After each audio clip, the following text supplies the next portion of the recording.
The air in the apartment was thick, heavy with the scent of burnt coffee and unspoken accusations. I stood frozen in the kitchen, my fingers curled around the edge of the counter, the cold granite biting into my palms. The text message on my phone, glowing like a venomous ember on the counter, seared itself into my vision. Meet me tonight. Same place. Don't tell him. It wasn't meant for me.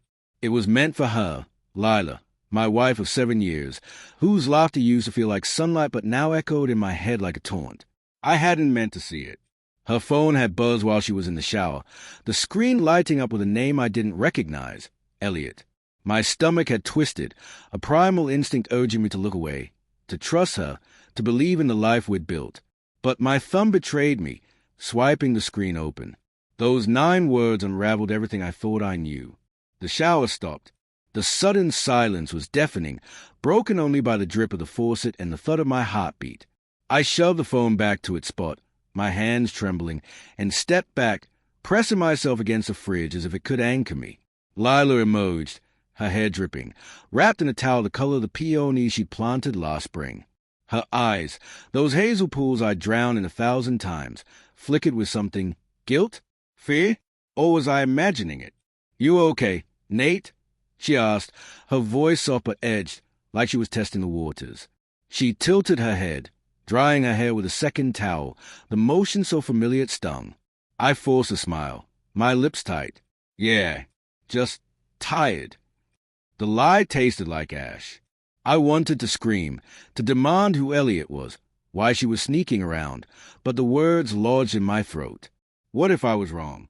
What if this was nothing, a misunderstanding I'd laugh about later? Doubt gnawed at me, a vicious little beast. She nodded, her gaze lingering on me a moment too long before she turned to the coffee pot. You burned the coffee again, she said, a teasing lilt in her voice, but it felt hollow, like a performance.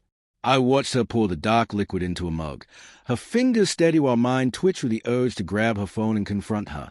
The rest of the morning passed in a haze. She left for work, her graphic design job at a studio downtown, and I sat at the kitchen table, staring at the peonies through the window. Their petals were wilting, browning at the edges, neglected. Like us, I replayed every moment of the past few months, her late nights at the studio, her sudden need for space, the way her phone was always face down now. Small things, easily explained away. She was stressed, overworked. Weren't we all? But the text, it was a crack in the facade, a glimpse of something darker. I couldn't focus at work. My cubicle felt like a cage, the hum of fluorescent lights drilling into my skull. I kept checking my phone, half expecting an apology from her, a confession, anything. Nothing came. By lunch, I was spiraling, my mind conjuring images of her with this Elliot, laughing, touching, sharing secrets she no longer shared with me. I left early, claiming a headache, and drove to her studio. I didn't know what I was looking for, but I needed something tangible, something to prove I wasn't losing my mind.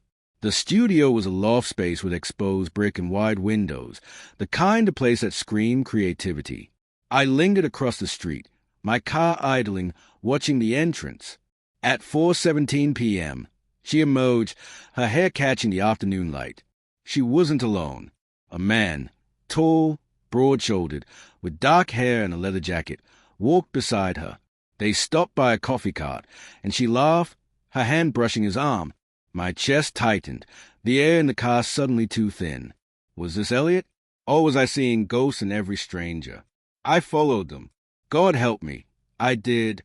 They walked to a park, sat on a bench, their heads close together. I parked a block away, my hands gripping the steering wheel so hard my knuckles whitened. I wanted to storm over, to demand answers, but fear held me back. What if she looked at me with pity? Or worse, indifference? That night, she came home late, her cheeks flushed, her eyes bright in a way they hadn't been in months. Client meeting ran long, she said, kicking off her shoes.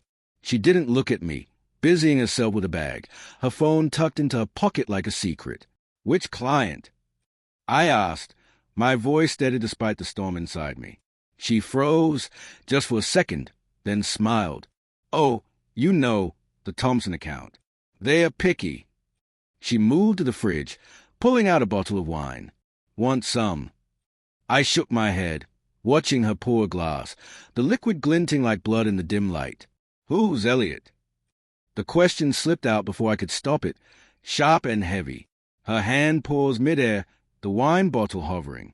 Elliot! She laughed, but it was brittle, like glass about to shatter. He's just a co-worker. Why? I stepped closer, my pulse pounding in my ears.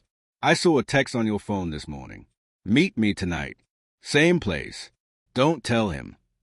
Care to explain? The color drained from her face, but she didn't flinch. She set the bottle down, her movements deliberate, and met my gaze. You went through my phone. Her voice was low, accusing, as if I were the one who betrayed her. Don't turn this on me, Lila. My voice cracked, anger and hurt bleeding through. Who is he? What's going on? She crossed her arms, her jaw tight. Nothing's going on. Elliot's a friend. We work together. You're being paranoid. Paranoid? I laughed, the sound bitter. You're sneaking around, hiding texts, coming home late. Tell me I'm wrong. She stared at me, her eyes cold now, unreadable. You are wrong. I owe you nothing. Nate, I'm not your prisoner. Her words hit like a slap, the air between us crackling with tension. I stepped back, my hand shaking. If you owe me nothing, then what are we even doing here? Silence stretched, heavy and suffocating. Then she softened, her shoulders slumping. I'm sorry, she whispered, tears welling in her eyes. I didn't mean that. It's just, work's been intense, and I've been stressed. Elliot's just a friend, I swear. I wanted to believe her. Good, I did. But the doubt lingered, a poison seeping into my bones. Over the next week, I became a ghost in my own life, watching her every move, checking her phone when she slept, hating myself for it. The text from Elliot continued, vague, flirty, always deleted by morning. I confronted her again, and she cried, swore it was nothing, that I was breaking her with my distrust. Then came the night I couldn't ignore it anymore.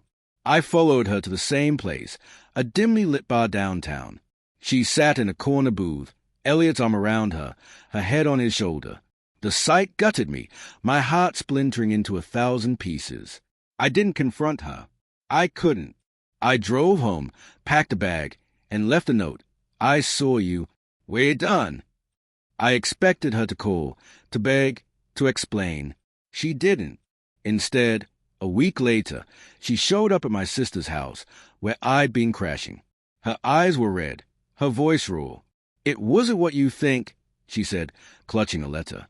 Elliot's my brother, Nate, my half-brother.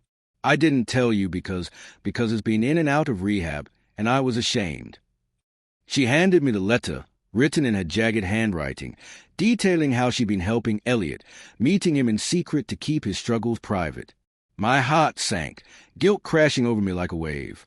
But then I saw the date on the letter, written yesterday, not before I left. A lie, crafted to pull me back. I looked at her, the woman I'd loved, and saw a stranger. You owe me nothing, I said quietly, echoing her words. But I owe myself the truth. Her face crumpled, but she didn't fight. She walked away, leaving me with the weight of a betrayal and the shocking realization that I'd almost believed her.